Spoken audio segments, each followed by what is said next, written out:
contra esa cerca, ese verdadero muro de Donald Trump, ¿ya? Y el murallón. Nos deja poco espacio a los extranjeros, ¿ya? Por el hecho de ser extraños a esta sociedad, pero también por ideología, por diversidad sexual, religiosa, etc. Y vamos sumando. El problema está, ¿dónde está la avería, como también se usa acá, de la sociedad sueca para explicarnos? Y hay muchos ciudadanos que están en México en este instante, en Latinoamérica, Venezuela, Chile, que están escuchando este programa, que para que se den una idea, ¿cómo es posible que Suecia, y si tú entras a las redes sociales, aún Suecia es presentado a nivel mundial como un paraíso, exacto, como una sociedad, una taza de leche, donde estas cosas no se dan? Con mucha solidaridad, humanismo, ¿no es cierto? Donde se respetan las leyes, etcétera. Pero donde... ¿cómo le explicamos a estos ciudadanos que hoy en día, el 2018, un encuentro... Sí.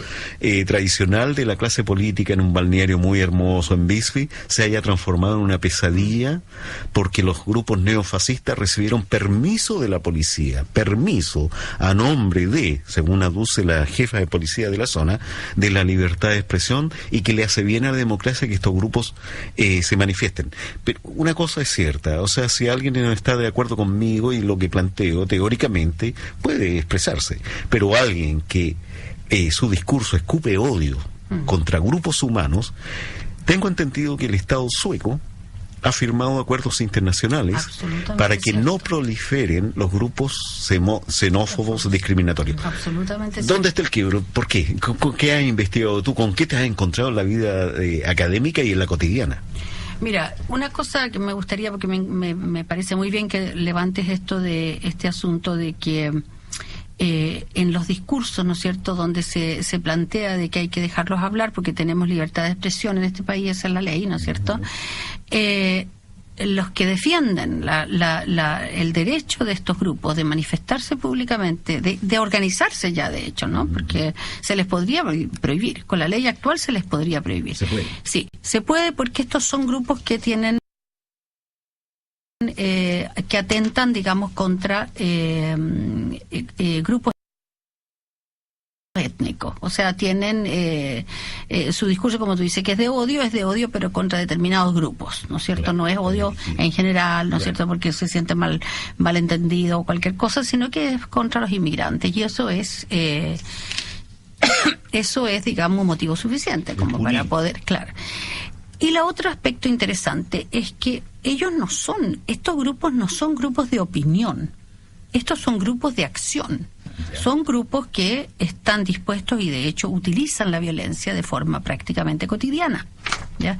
Ellos ni siquiera lo esconden, porque ellos dicen que tienen derecho, ¿no es cierto?, para volver a ser la nación, ¿no es cierto?, rubia, de ojos azules, arisca, etcétera. Ellos tienen derecho a usar todos los métodos habidos y por haber.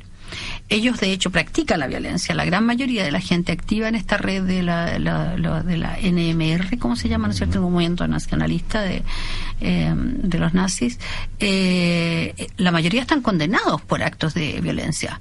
Y muchos ni siquiera han sido condenados porque es difícil identificarlos, ¿no es cierto?, en algunas situaciones de acoso o de violencia. De manera que no es un grupo de opinión, a ellos no les interesa ser una fuerza política parlamentaria, ellos son realmente una fuerza, muchos los catalogamos como terroristas, ¿no?, como un grupo terrorista, puesto que ellos aterrorizan y practican, ¿no es cierto?, la violencia como un método de lucha, ni siquiera de lucha, yo no le llamaría lucha, un método justamente de amedrentamiento y de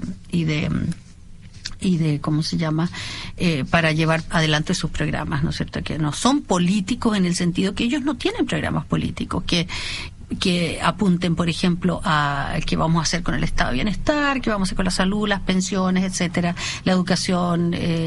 No es eso su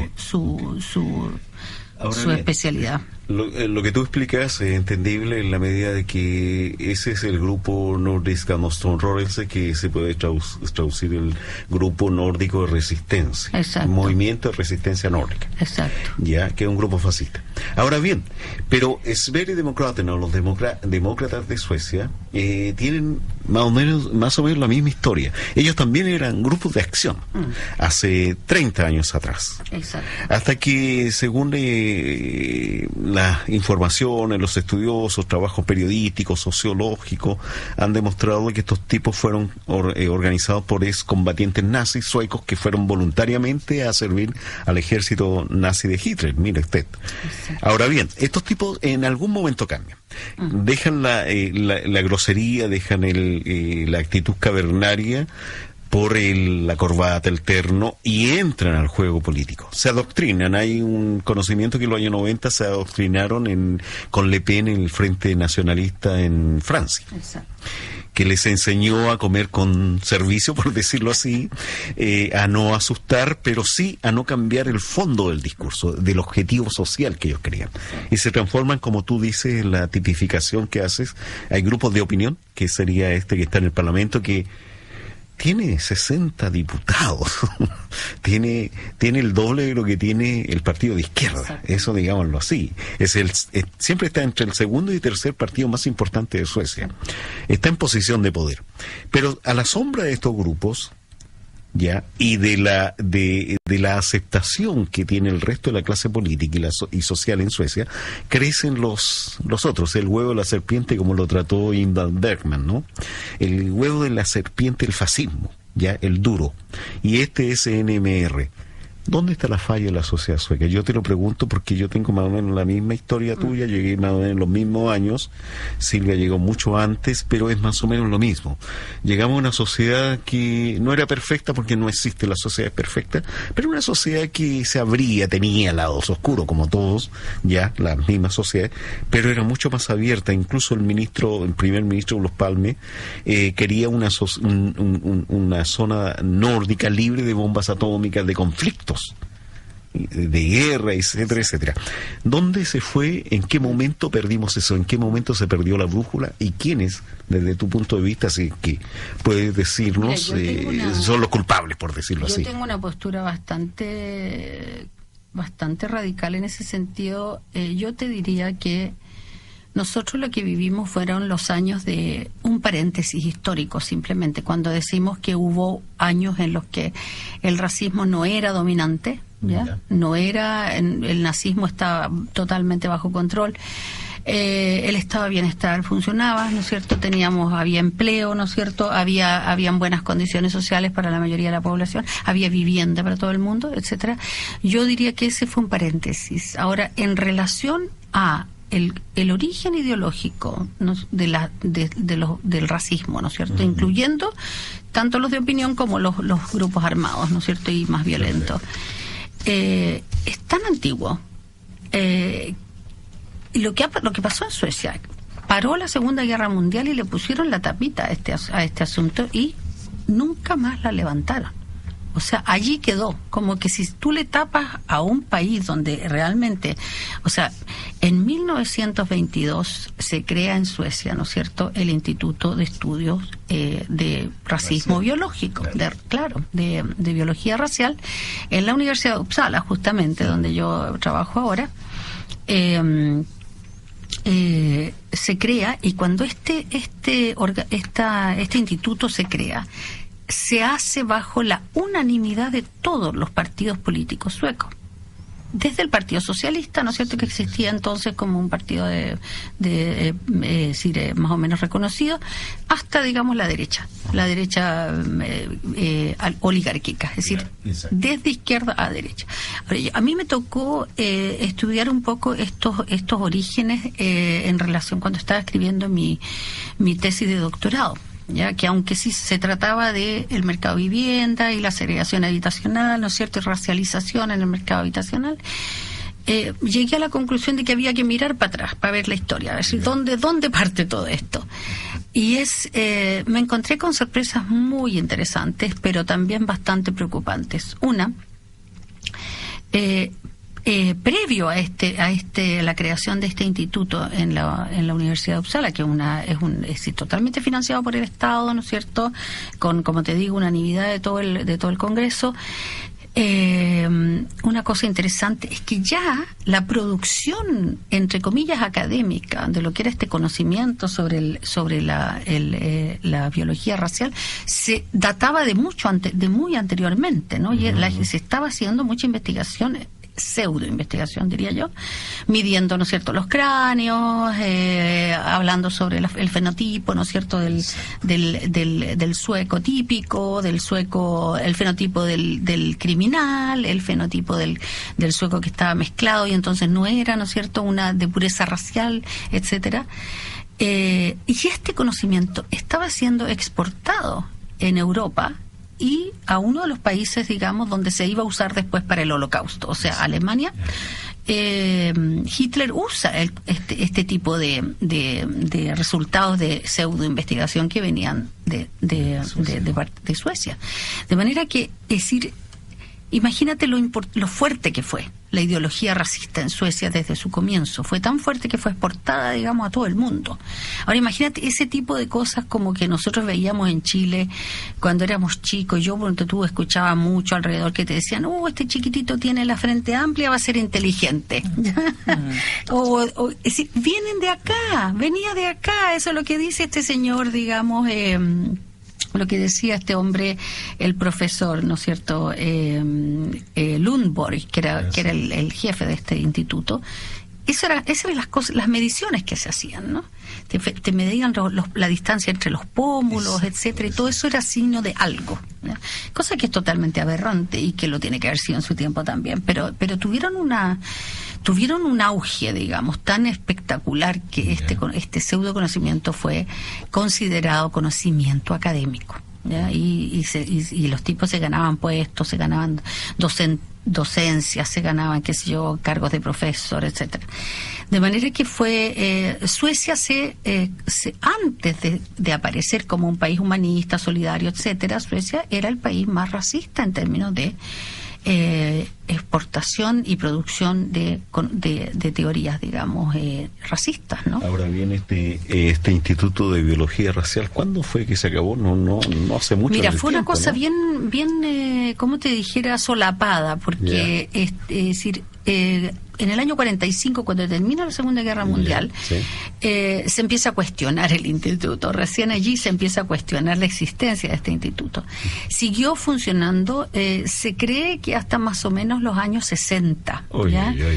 Y las personas que hacían, que tenían los cargos, las posiciones, etcétera, estaban todavía hasta los años 70 todavía impartiendo clases en la Universidad de Uppsala, ¿no es cierto?, y haciendo investigación, de manera que es decir, exactamente, ya no era tan socialmente aceptado, ¿no? Claro que no, porque además habían pasado muchas cosas dentro de decir en la investigación internacional, ¿no es cierto?, sobre la genética, etcétera, justamente a raíz de las brutalidades, ¿no es cierto?, porque cometidas por el Holocausto, pero acá en Suecia se seguía produciendo este conocimiento, de manera que digo, yo creo que eso no paró nunca, ¿ya?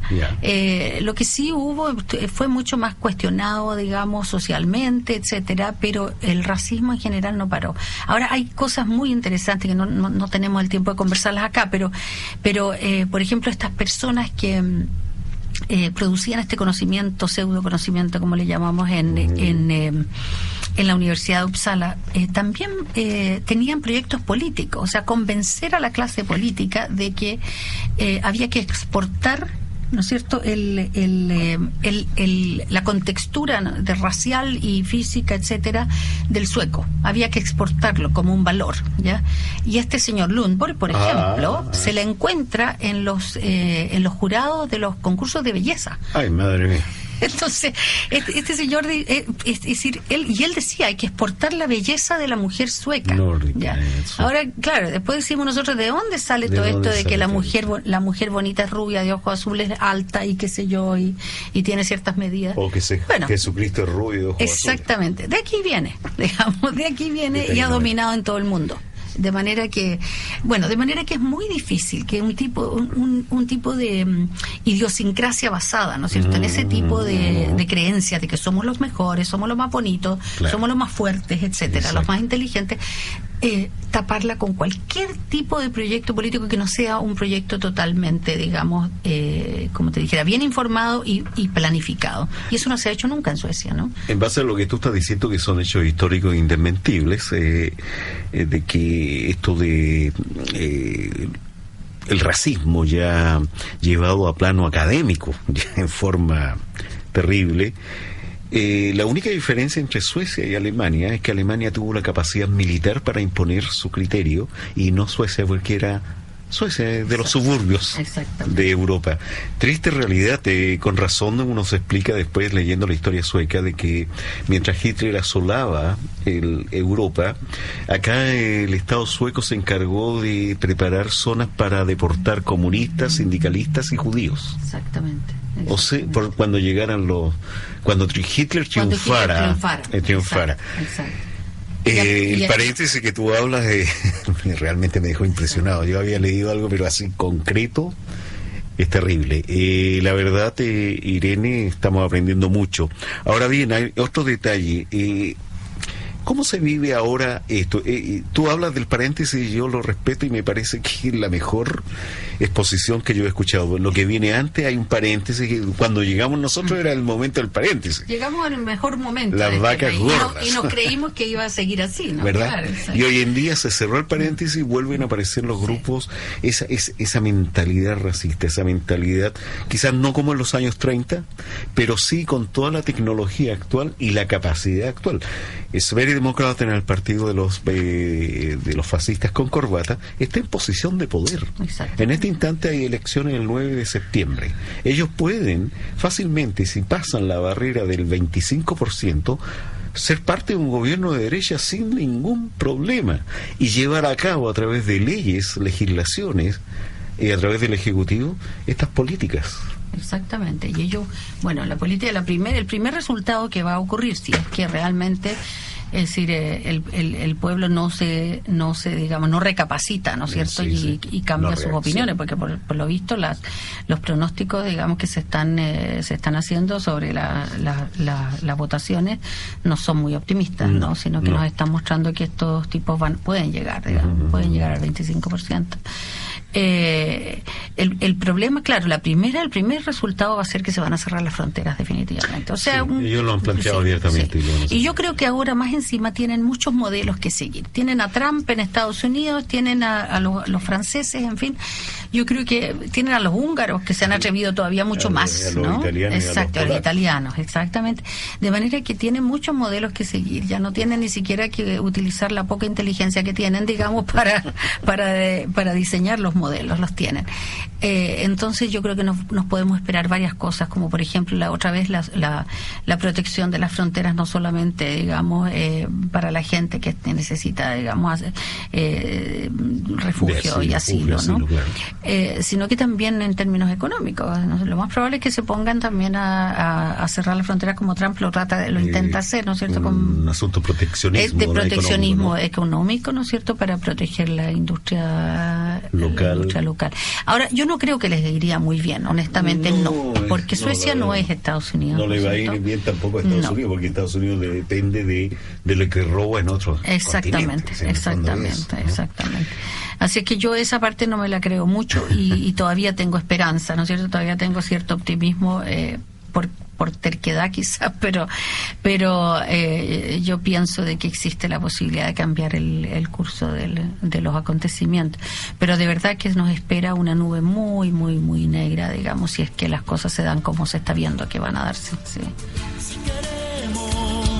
Usted está en compañía de Radio Antahuara Internacional, el programa de los días miércoles en los caminos de la noticia. Estamos conversando con la investigadora sociológica de la Universidad de Uppsala, Irene Molina, sobre el crecimiento del racismo, la xenofobia, el fascismo en Suecia.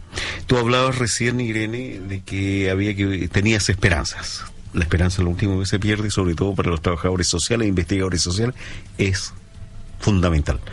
¿Cuál es qué habría que hacer para acotar esta amenaza? Mira, yo creo que hay que develar estas, o sea, por lo menos el rol que yo veo que yo puedo, digamos, desempeñar es develar, digamos, es decir, nunca cansarnos de tratar de explicar, ¿no es cierto? Bueno, hay que hacer presión también, hay que hacer presión en los políticos, hay que hacer presión sobre todo en la izquierda, porque una de las cosas más deprimentes que están ocurriendo en este país es que si bien, digamos, el neoliberalismo, ¿no es cierto?, con su populismo de derecha, les da pie abierto a estas organizaciones. El problema es que la izquierda no está haciendo una contraposición, digamos, de importancia. Hoy en día no tenemos una izquierda unida que diga no al nazismo, ¿ya? Es decir, ahí tenemos una ambivalencia enorme entre los compañeros de distintos partidos, en fin. Ahora también depende cómo definimos la izquierda, porque esa es otra cosa, que este país también tiene su crisis, ¿no es cierto?, en términos de... Buena exactamente. Pero bueno, los partidos que por lo menos, digamos, tienen alguna postura, ¿no es cierto?, más bien humanitaria, el partido feminista, etcétera, hay un montón de baches ideológicos allí, ¿no? Y nosotros necesitaríamos, no tenemos el tiempo, pero necesitaríamos sentarnos todos los intelectuales de este país, ¿no es cierto?, y buscar las formas en las cuales los proyectos, ¿no es cierto?, de justicia social, los proyectos de no al liberalismo y de no al nazismo converjan de alguna manera, ¿no es cierto?, se hagan convergentes.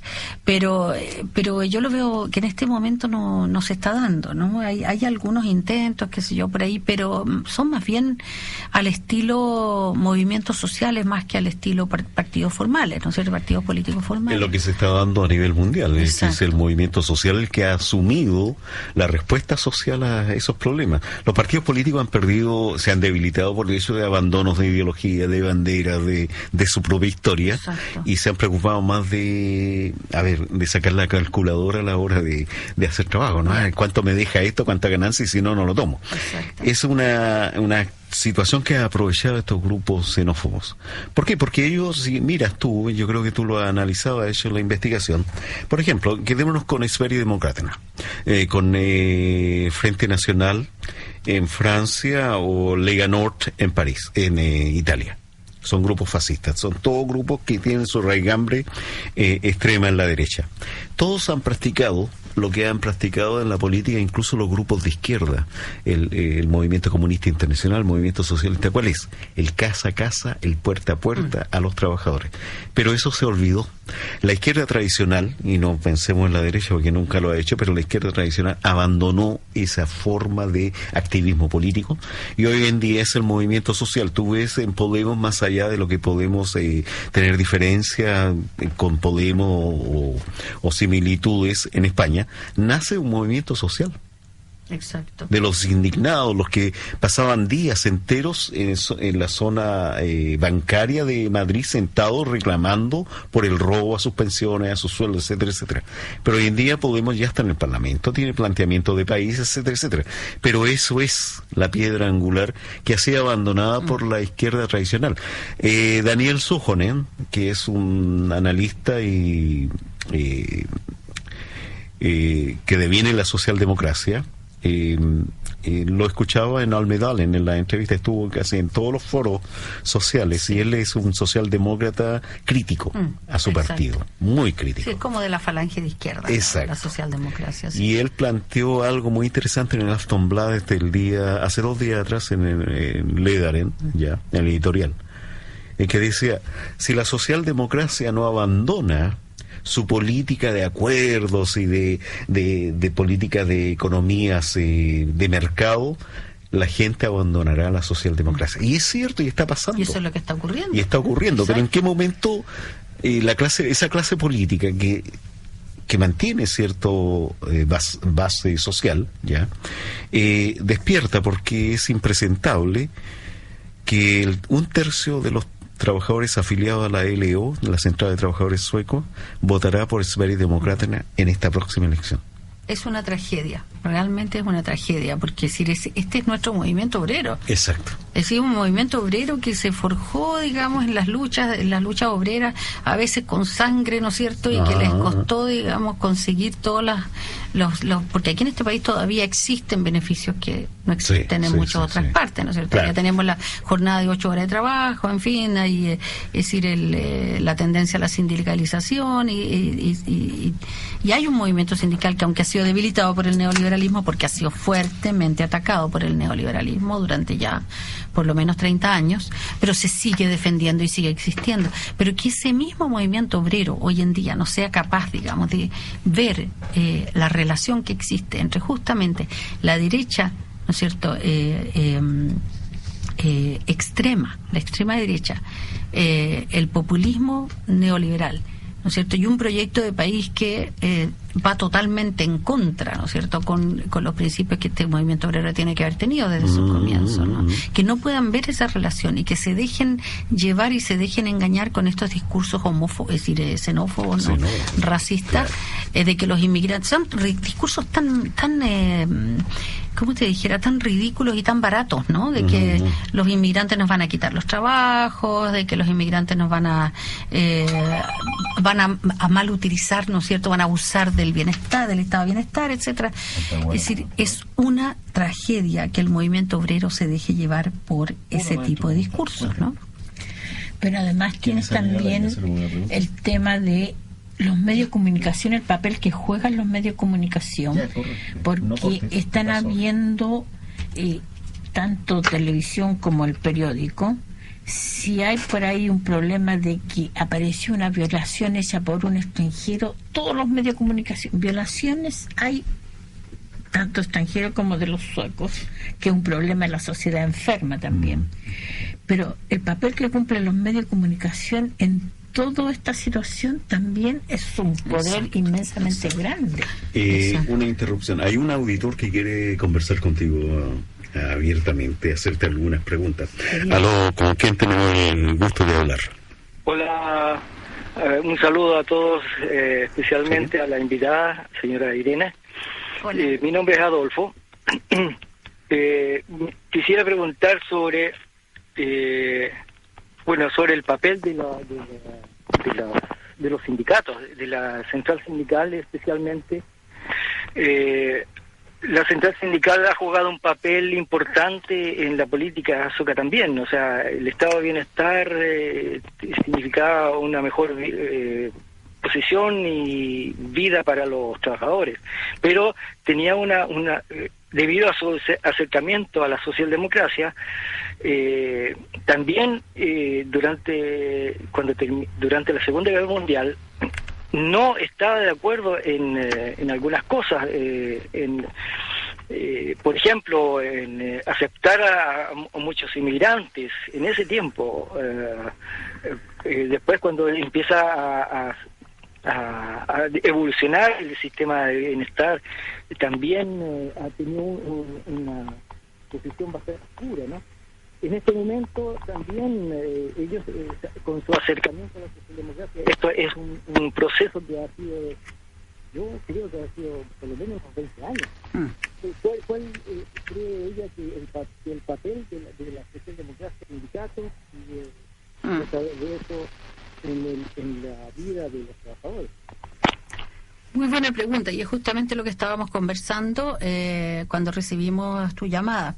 Es una pregunta muy relevante, puesto que hay también que pensar que la mayoría, ¿no es cierto?, de los inmigrantes que llegan a este país vienen a engrosar justamente la masa de la clase trabajadora de acá. Es decir, no estamos en este minuto contando con las mismas condiciones, digamos, para los trabajadores que tienen un pasado inmigrante que con los trabajadores que no lo tienen, de manera que ahí se están produciendo, digamos, escisiones fundamentales dentro del movimiento obrero y se ha venido produciendo desde hace mucho tiempo. Ahora, lo que tú dices, señalas, es absolutamente cierto. La LO, ¿no es cierto?, la Central Única de Trabajadores de Suecia, en los años 50, cuando se produjo el florecimiento económico de este país, ¿no es cierto?, y donde se necesitaba una mano obrera de forma urgente, se le propuso, los políticos propusieron, ¿no es cierto?, al movimiento sindical, entre otros, las dos alternativas: vamos a traer inmigrantes o vamos a sacar a las mujeres al mercado laboral, ¿ya? Y el movimiento de trabajadores dijo: las mujeres al mercado laboral, por supuesto. Y esto estaba incluso basado en trabajos escritos, ¿no es cierto?, por esta pareja sumamente conocida, que es la pareja Myrdal, ¿no es cierto?, Alva Myrdal y Gunnar Myrdal, quienes son reconocidos por la socialdemocracia como los padres de la socialdemocracia, como unas figuras totalmente muy radicales, ¿no?, para su tiempo. Y de hecho, claro, lo eran en muchos aspectos, pero esta pareja, ¿no es cierto?, hizo una intervención muy decisiva en los años 30. Escribieron un libro que se llamaba La crisis en el asunto de la población, ¿ya? La crisis y befolkningsfrågan. Que era un estudio demográfico, ¿no es cierto?, porque la gente se estaba yendo del país, entonces se necesitaba ya en ese tiempo, ¿no es cierto?, en los años 30, mano de obra. Y ellos dicen así abiertamente de que no vamos a importar mano de obra, porque decir, lo que hay que hacer es que la gente que tiene buena masa racial, ¿ya?, tenga más hijos, mientras que los que tengan mala masa racial dejen de tener hijos. Y así, aparte, toda esta política de control de la fertilidad, ¿no es cierto?, que es una política tremendamente racista, ¿no?, y que es racista y es tremendamente discriminatoria. De manera que ahí se unen nuevamente estos elementos históricos de los que estábamos hablando hace un rato atrás, ¿no es cierto? Y desgraciadamente el movimiento obrero, ¿no es cierto?, con su central única de trabajadores, ha sido un actor bastante penoso en estos procesos. Ahora, por supuesto que hoy en día no es tan así. El movimiento de trabajadores, no sé si tenemos todavía a Alfonso en el Adolfo, ¿estás ahí? Adolfo. No importa, que nos debe estar escuchando, seguramente. Sí, seguramente. Entonces, lo que es decir, hoy en día hay una polarización dentro del movimiento de los trabajadores. Es decir, lo que tú decías, que hay un tercio de los... Sí, más o menos de que votaría por los neofascistas. Sí. Y el resto no. O sea, tenemos una polarización donde hay un sector de los trabajadores que están abogando, ¿no es cierto?, porque el movimiento de trabajadores se pronuncia de forma más categórica en contra, digamos, de el racismo, mientras que otros están comportándose de forma muy racista. Pero, por ejemplo, yo, Irene, si bien es cierto, está la esperanza, nosotros la compartimos, hemos organizado actividades antifascistas, hemos sido partes, e incluso te cuento algo que nos enorgullece. Esta semana nosotros iniciamos en las redes sociales la pregunta ¿está usted de acuerdo de iniciar una investigación a los altos mandos policiales por ser tan permisivos y hasta cómplices para entregarle, respaldar con permisos policiales a estos delincuentes? Y la respuesta ha sido tan grande que hoy día ya se abrió, el día de ayer, una lista que ya lleva 3.500 firmantes en este país. Mira, nosotros nos sentimos orgullosos porque fuimos con nosotros los que iniciamos esto y vamos a seguir. Ayer también. Excelente. De Silvia la firmé militantemente. Pero sabes que hay un detalle. Ante esto la cruda realidad nos golpea y nos exige apurar el paso. Leía antes de venirme a la radio que en la localidad de Ludvika, donde ya hicieron 1 de mayo estos tipos, hace 3 años, muy violento, con permiso policial, la policía del lugar le ha cedido para que todo el resto de aquí al 9 de septiembre, todos los días puedan manifestarse en el centro de Ludvika, el movimiento de resistencia nórdico. Con permiso policial. Y ante la pregunta es que es bueno para la sociedad que se manifiesten estos grupos. Lo dice un jefe policial. Yo no sé... Si alguien pudiera decir, oye, no, la teoría es la conspiración, pero cuando tú no haces una explicación histórica de este paréntesis, lo que había antes del paréntesis, lo que hay ahora, uno empieza a dudar de que la historia oficial sea tan transparente y sea la real. llama la atención. Y lo otro es que salió un artículo, acá lo tengo,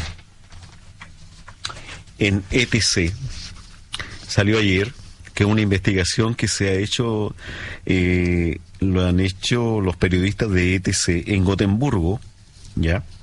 En cuanto a que desde hace varios años el movimiento nórdico de resistencia ha introducido sus elementos en la policía sueca. No me Aquí está. en lo absoluto. Entonces esto nos llama a preocuparnos. Está documentado, ya, lo reconoció el jefe de ese grupo de Gotemburgo, Simón Lindar, que ellos tenían 50 miembros que se habían infiltrado a través de los entrar a la escuela de policía, subir, hacer carrera, para llegar a tener la posibilidad de dirigir los pasos de la policía. ¿Estaremos viviendo los primeros grupos que ya ahora son oficiales? Esta respuesta que se está dando, no, si está bien que ellos, le hace bien a la democracia que ellos estén en la calle. Exacto. Nosotros asistimos, tú estabas en Chile, Silvia, nuestro comité se reunió en Kulturhuset, era invierno, me recuerdo, fines del invierno, y salimos, un día sábado salimos afuera, y había un tumulto en la plaza central de Estocolmo, y habían jóvenes que estaban con equipos de sonido preparando un encuentro antirracista, pero arriba de la escalinata, la central, habían 20 de estos tipos con sus banderas verdes, negras, con uniforme, y que la escandalera total, 20 tipos fueron capaces de tener una manifestación de 300 personas, pero no por propio mérito. Nos tuvimos que enfrentar a la policía y a los guardias, estos que hay en la metro y otras partes, ¿ya? Porque ellos nos reprimieron a nosotros. Exacto. Ellos no permitieron que el grupo que tenía permiso policial para que se manifestara, sino que estos tipos sí pudieran estar. Que no podíamos quitarle los carteles, que no podíamos abucharlos. Entonces nosotros le planteamos, pero si es muy simple, tomen a los tipos, sáquenlos en bus y los dejan en los suburbios de la ciudad como lo han hecho muchas veces. No lo permitieron y quebraron la manifestación. Llegó mucha gente que iba pasando y se quedó también, pero quebraron la manifestación que sí tenía permiso. Fue el primer campanazo que nosotros nos encontramos en la calle, sin saber a lo que íbamos, de esto que ahora ya se está multiplicando. No sé, la respuesta, yo entiendo que ante situaciones de este tipo, las respuestas son colectivas, y aquí tenemos que sumar. Yo quería también quizás hacer un comentario al tema de la policía, porque es un tema fundamental, es una institución, ¿no es cierto?, social que tiene, de la sociedad, que tiene el monopolio de la violencia, ¿no es cierto?, y el monopolio de la tenencia de armas, etcétera, de manera que el rol que la policía pueda cumplir en este tipo de conflictos, ¿no es cierto?, es fundamental para la materialización, para el desarrollo de la democracia. O sea, si un país que se cree que tiene un aparato democrático, tiene una policía que está corrupta, ¿no es cierto?, que está coludida con elementos, digamos, nazistas, tenemos un problema gigante en este país. Ahora, la policía, hace mucho tiempo que la policía se le han dado unas atribuciones que casi son inauditas en muchos países, ¿ya? Hoy en día, por decirte algo, la policía es la que le pone en el fondo el nombre, digamos, a los problemas sociales. Ya no somos nosotros los investigadores. No. A mí ya no me llaman el gobierno para que les vaya a hacer en sentido genérico, ¿no? Ni a mí ni a mis colegas. Nos llaman para que les vamos a hacer estudios de evaluación, ¿no es cierto?, de cómo está la situación en los barrios segregados, etcétera, sino que se lo preguntan a la policía. La policía no tiene ni la preparación, ¿no es cierto?, académica, ni intelectual, ni de ningún tipo, digamos. Sin embargo, publican informe tras informe, ¿no es cierto?, poniendo énfasis en que, por supuesto que la conclusión absolutamente permanente de la policía es que necesitan más recursos, ¿no es cierto?, claro, y que hay que poner más policía, en fin, en todas partes, etcétera, cosa que no es sorprendente. Pero eso te está tocando una tremenda, digamos, como tú decías, una campana de alerta, ¿no es cierto?, en cuál es el rol que está jugando hoy en día la policía en una sociedad que no solamente está siendo, digamos, aplastada por el neoliberalismo, sino que también está siendo militarizada. Exacto. Estamos, y esto es un fenómeno global, por supuesto que no es solamente aquí en Suecia. Yo he leído, digamos, trabajo tras trabajo que se publica constantemente sobre las formas en las cuales las sociedades, digamos, en manos del neoliberalismo despojador, ¿no es cierto?, está transformándose en un mundo globalmente militarizado. Eso es justamente lo que estamos viendo, un mundo militarizado, pero donde también hay toda una ideología, ¿no es cierto?, detrás de cómo estos aparatos militares se van a volver en contra de la población y contra cuáles sectores de la población. Pudiéramos decir, al calor de lo que tú estás planteando, basado en hechos concretos noticias que estamos analizando acá, que Suecia se está transformando en una sociedad policíaca. Sí, claro que lo podemos decir, porque es decir, yo desarrollo bastante estudios con la gente de los barrios, ¿no? Las personas que viven en los barrios que son los barrios estigmatizados, ¿no es cierto?, donde viven, hay una gran proporción de la población tiene antecedentes migratorios, etcétera. Okay. Y es lo que la gente te dice, ¿no? De que, es decir, la policía está actuando cada vez más violenta, ¿cierto?, cada vez más brutal. Ven mucha más la presencia de la policía que la presencia de los asistentes sociales, por ejemplo, que eso es una proporción que te dice mucho de qué es lo que está, exacto, ¿no? Dónde está el Estado poniendo sus recursos, ¿no es cierto? De manera que sí, se está transformando en un Estado policíaco. El aumento en la instalación de cámaras, de vigilancia, fuerzas que yo no diría son paramilitares, pero por lo menos que están, como tú mencionaste a los guardias, ¿no es cierto? Que sí, están estuvieron muy activos esa vez cuando... Los guardias, digamos, son empresas privadas, ¿no es cierto? Son empresas guardia privadas, como en todo el mundo, pero que hoy en día están siendo contratados para que asuman ciertas funciones que tradicionalmente las ha asumido la policía. Entonces, de manera que estamos, es decir, son brazos policíacos, más por decirlo así. De manera que sí, todos esos son elementos que te están hablando de una sociedad que se está moviendo en esa dirección, ¿no? Además que suma eso y lo agrava la situación el hecho del ejercicio militar que hubo en septiembre pasado en el sur de Suecia, Gotemburgo, Estocolmo y Gotland, creo, donde la NATO hizo gala de su armamento con la complicidad del Estado sueco, el gobierno sueco, el ministro sueco. Y valga notar que Suecia no es parte de la NATO. Afortunadamente claro, no es parte de la NATO todavía. Pero les abrieron las puertas, tanto aéreas como marítimas, de todo tipo, para que vinieran a hacer sus ejercicios militares. Eso es también es un síntoma preocupante, por decirlo. Vuelvo a la pregunta. Un dato que con Silvia conversábamos y que lo íbamos a avisar hoy día es primicia. Nosotros vamos a tener un encuentro, si usted se pierde esta entrevista, si quiere saber más, con Irene Molina este fin de mes. Silvia, dame la fecha exacta porque yo te ayudo el lugar. El encuentro va a ser el 31 de julio. Día martes, a las 18 horas, en la Casa de la Solidaridad.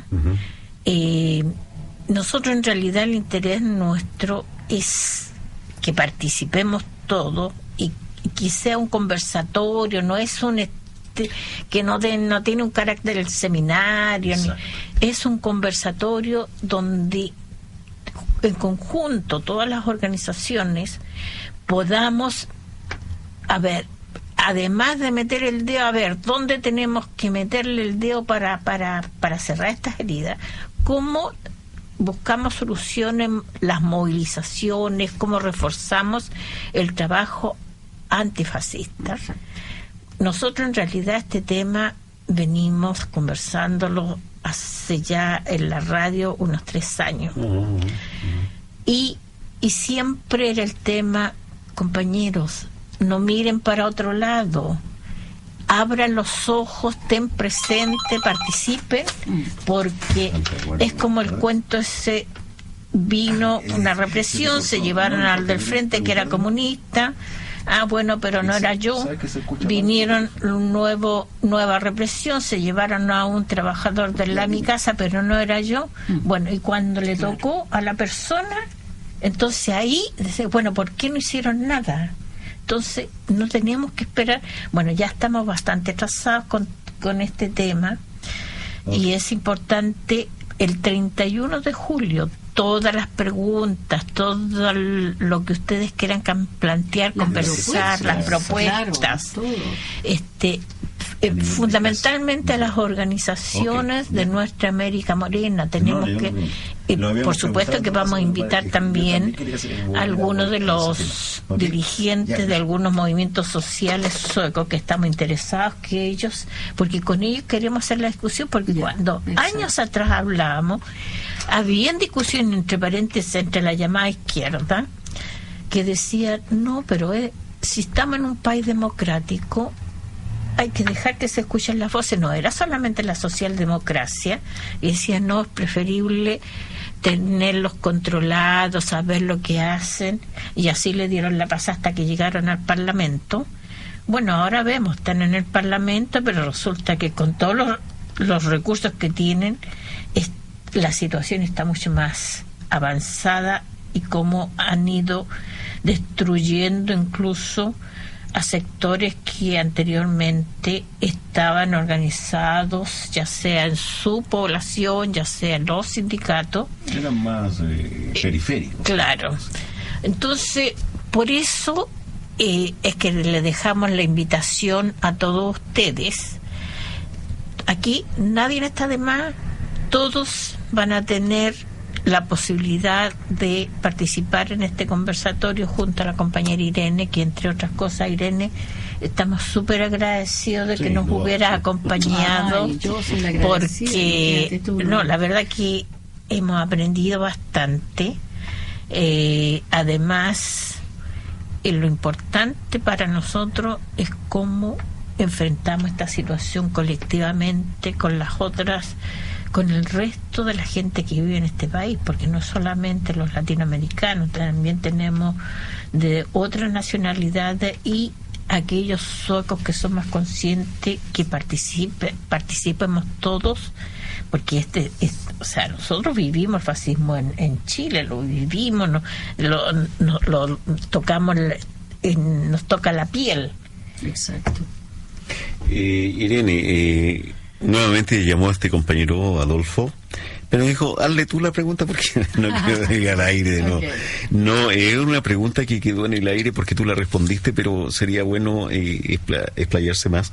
Que él se pregunta por qué, ¿cómo explicas tú, desde base del conocimiento empírico de todo esto de investigaciones, cuáles son las razones porque en este momento nos encontramos en el 2018 con una explosión de grupos neofascistas que afectan a la sociedad sueca, que incluso le ponen la agenda política, se la imponen al resto de la clase política y en la sociedad misma.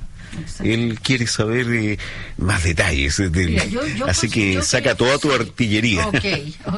Yo lo que le voy a contestar al compañero es que por lo menos si le creemos a los estudios que se han hecho dentro de las ciencias políticas a nivel internacional, esto se ve como en parte un resultado, un efecto más bien de las ideologías predominantes en los procesos de globalización, ¿ya? Los procesos de globalización son proyectos políticos que tienen que ver con decir el chip libre, ¿no es cierto?, del mercado y del neoliberalismo, ¿ya? Ahora, lo más curioso, y es una paradoja, pero sí, así se da, ¿no es cierto?, por supuesto, es que a estos mercados libres, ¿no es cierto?, de libre comercio, todos estos tratados de libre comercio, donde el capital va a fluir libremente, ¿no es cierto?, y la plusvalía, ¿no es cierto?, ya no tiene límites prácticamente, porque es decir, no hay límites para la plusvalía. A los poderes económicos que están impulsando, ¿no es cierto?, esta globalización de esa manera, que es depredador, ¿no es cierto?, un capitalismo depredador, un capitalismo explotador, un capitalismo asesino, yo diría. Sí. A este capitalismo tan brutal que tenemos en el mundo le conviene el nacionalismo. Le convienen los nacionalismos, ¿no es cierto? Le conviene que las gentes, ¿no es cierto?, se unen en función a proyectos políticos nacionales. El capital ya no es nacional, el capital es internacional y es transnacional. Pero les conviene, ¿no es cierto?, la idea es decir, que los estados sigan existiendo, los estados-nación. Y en un contexto, ¿no es cierto?, en que no hay límites para la plusvalía transnacional, tienen que haber límites de alguna manera. Tienen que haber ciertos límites que delimiten los territorios que constituyen los estados-nación. Por lo tanto, el nacionalismo es algo que es un fenómeno, ¿no es cierto?, que es constituyente del modelo neoliberal impuesto, digamos, durante los últimos 30 años en el mundo. De manera que seríamos ingenuos de creer que los partidos de derecha, sobre todo los de derecha más radical, ¿no es cierto?, más extrema y sobre todo más capitalista, nos vayan a apoyar en un proyecto antinacionalista o antinazi, ¿no? No lo van a hacer. No es para mí una sorpresa que el Partido de los Moderatas, que es el Partido Conservador sueco, esté hoy en día anunciando ya prácticamente que ellos están dispuestos a formar gobierno con un partido racista. ¿No es cierto? Y detrás de ellos están los otros partidos también haciendo más o menos el mismo show.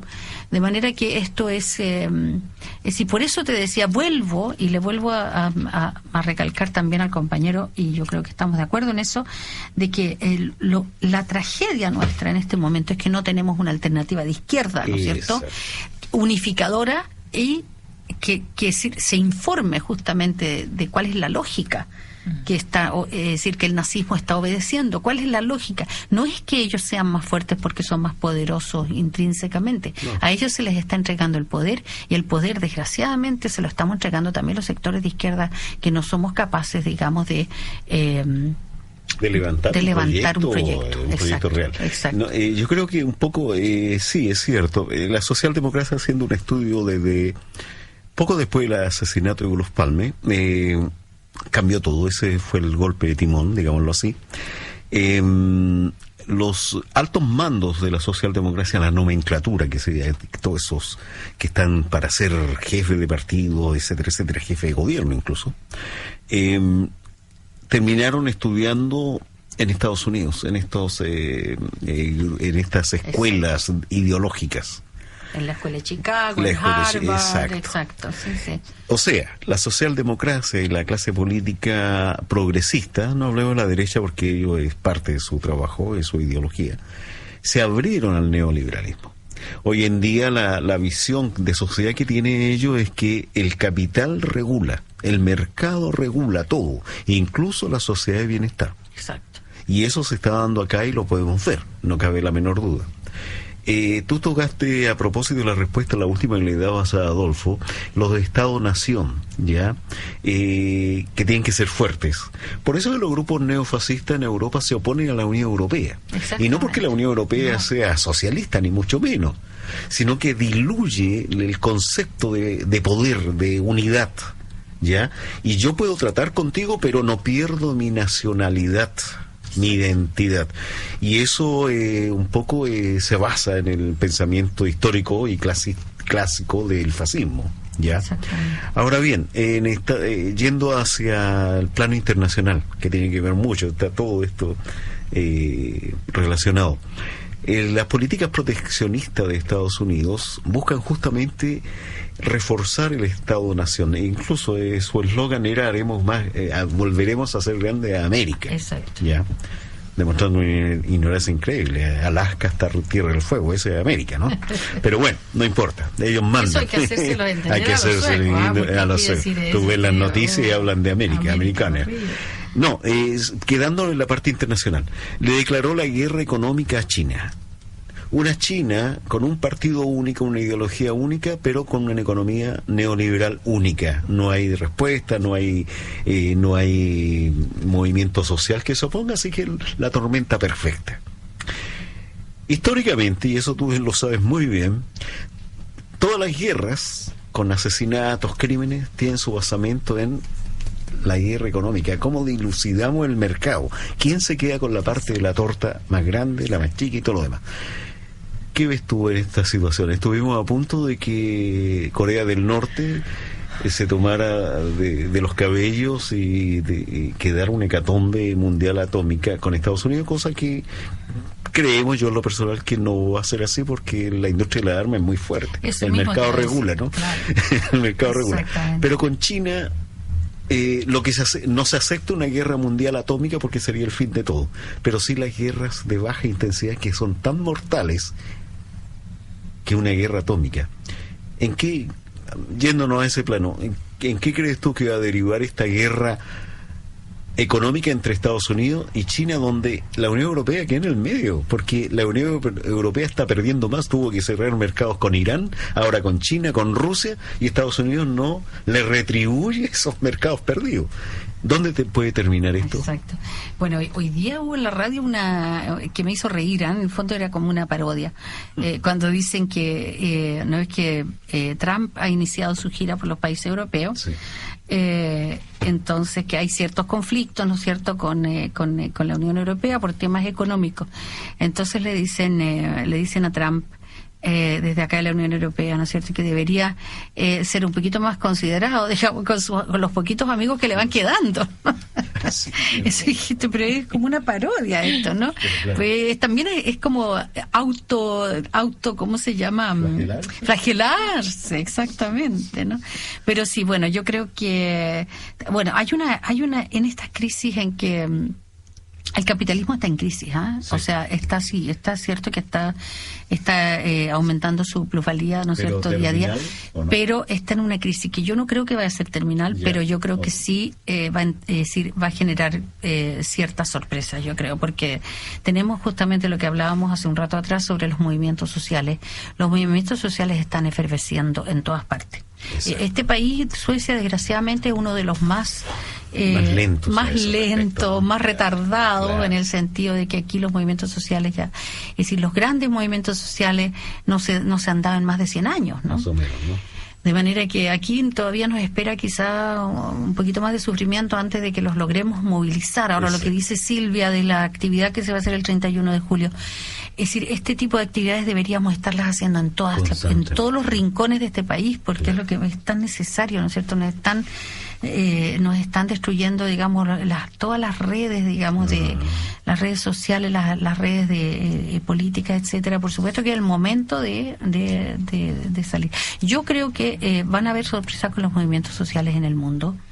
Le van a seguir, como diría este pensador, Zizek, ¿no? Okay. Les van a hacer, digamos, un poquito, rascarle un poquitito, como dice Zizek, perdónenme por favor esta vulgaridad que voy a decir, pero rascarle las bolas, digamos, al capitalismo, sí. Porque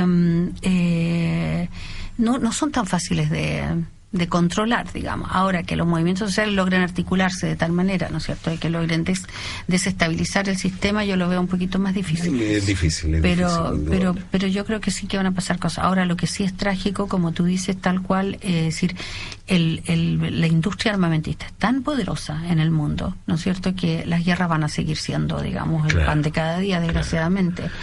Y no solamente porque les resuelve las crisis políticas, que también es una razón bastante conocida, bastante clásica, manoseada por muchos, digamos, regímenes a esta altura, sí también, digamos, es una fuente de ingresos espectacular a nivel de guerras, de conflictos bélicos, digamos, entre distintas potencias o distintos países, pero también es muy poderosa en lo que hablábamos también anteriormente de la militarización es decir, el armamentismo en contra del pueblo, de los sistemas, digamos, político-económicos en contra de sus poblaciones. Hay un detalle que hay que tocarlo, no podemos dejarlo de lado, así como fue el Instituto de Biología Racial que tú nos contabas, que para muchos auditores yo sé que es novedad para ellos. Nosotros habíamos tenido información, siempre buscábamos por ahí, pero el hecho, si uno busca en Google o cualquier search o como se llama en castellano, para buscar información en internet, la industria armamentista Suecia está entre los top 10. Exacto. Está entre los 10 países campeones de esta historia. País pequeño, marginal, un país en la periferia. Exacto. Pero que tiene una alta tecnología. Y que, ojo, no participa en conflictos. No, claro. Si siempre se nos dice, ¿no? Exacto. Hace 200 Son años. Neutrales, sí. En Poltava fue la última vez. Exacto. Pero eso, perdóname, hay un detalle.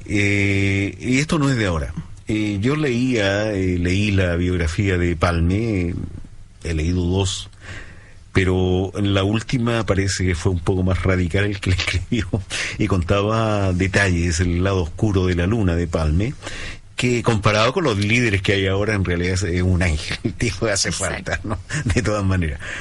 En los tiempos de la guerra del Vietnam, Palme salió ahí con el ministro de Educación, él era ministro de Educación, y salió con el embajador vietnamita acá, con antorchas contra la guerra de Vietnam y todo lo demás. Recogió una enorme cantidad de desertores estadounidenses que escapaban, no querían matar ciudadanos, a cargo de, ¿cómo se llama eso? Asunto de conciencia, no me recuerdo.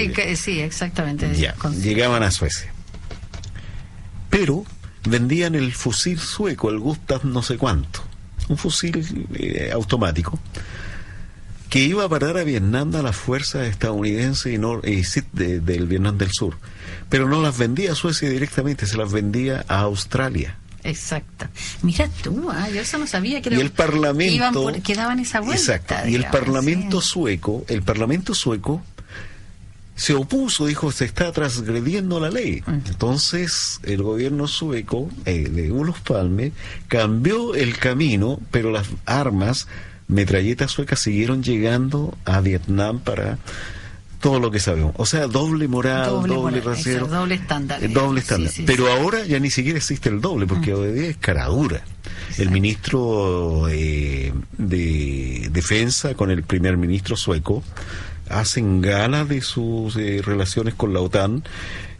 Stefan Löfven fue hace 2 meses a saludar a Donald Trump y se trajo 10 cohetes de alta tecnología, 3.000 millones de coronas que están faltando en los suburbios, están faltando allá, están faltando acá, pero nadie hace pregunta de eso, nadie hace un punto crítico, oye, mira tú, aparte de los que podemos leer, ¿no?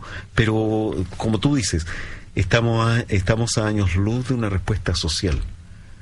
Creemos, por eso que te invitamos, que nosotros creemos que esto abre fuegos. Suecia juega un papel muy importante en nuestros programas de radio, porque aquí vivimos, esta es nuestra patria segunda, aquí están nuestros hijos, aquí muchos compañeros dejan su vida. Por eso nosotros queremos estar y que se nos tome en cuenta. Y tú juegas un papel importante como lo juega el obrero, la compañera que limpia, como son experiencias y opiniones.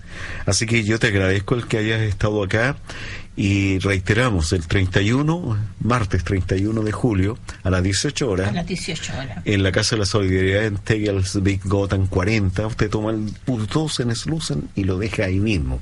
Una casona hermosa, un parque hermoso, ahí estaremos con Irene. Una pregunta, ¿va a ser en qué idioma se va a realizar la actividad? Tenemos que resolverlo. Buena pregunta.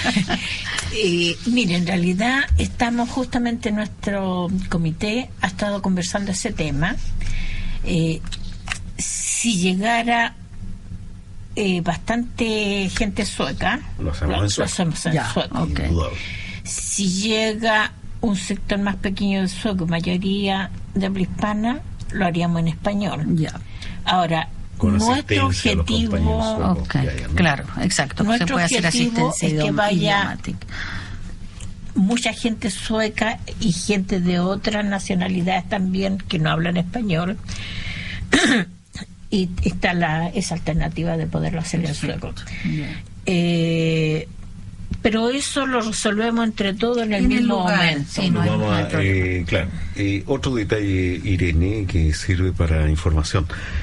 ¿Hay alguna página de internet, alguna forma que la gente pueda entrar a leer tus propuestas, tus entrevistas, que la puedas dar ahora pública? Mira, están un poquito dispersas, pero yo creo que podríamos hacer así que a propósito del Instituto de Estudios Raciales, nosotros abrimos en la Universidad de Uppsala desde enero de este año un nuevo instituto que es una respuesta contundente, digamos, a esta historia tan triste que tenemos para atrás, ¿no es cierto? Y hemos abierto un nuevo instituto que se llama Instituto de Estudios Multidisciplinarios para el Estudio del Racismo, ¿ya? Y allí lleva la sigla CEMFOR, CEMFOR, CEMFOR, Centro de Estudios Multidisciplinarios de Racismo, y allí me encuentran, ¿ya? Es CEMFOR.uu de Uppsala Universidad. .se de Suecia. Okay. Okay. Y allí estamos tratando de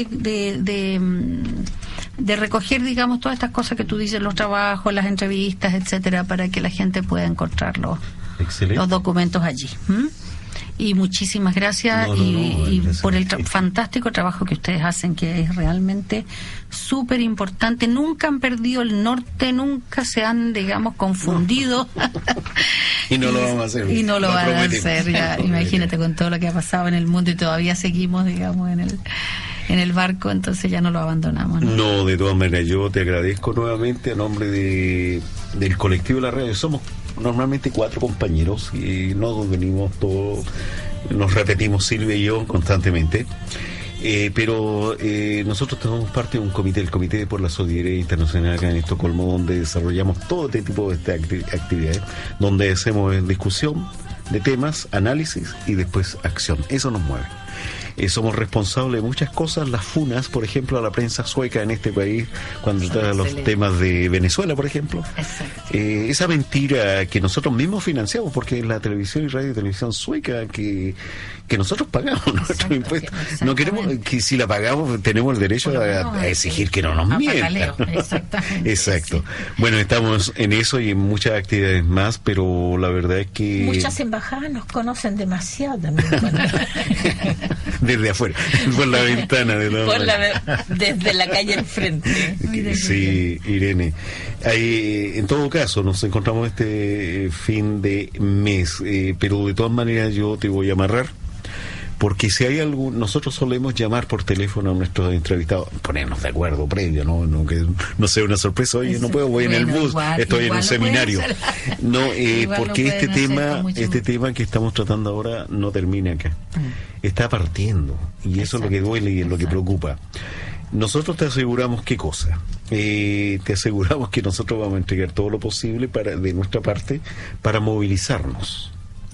Pero también te pedimos a ti que todos los compañeros que trabajan con nosotros nos hagan ese aporte teórico de ideas, de intercambio de opiniones y de el facta que tanto le gusta hablar a los suecos, que es cierto, la información así comprobada. Aquí usted no puede inventar nada, nosotros no inventamos nada, aquí está concretamente, así que con mucho gusto, es cosa de llamar y donde me pillan yo contesto. Excelente. Desde ahora Irene Molina pasa a ser parte de nuestro selecto grupo de entrevistados.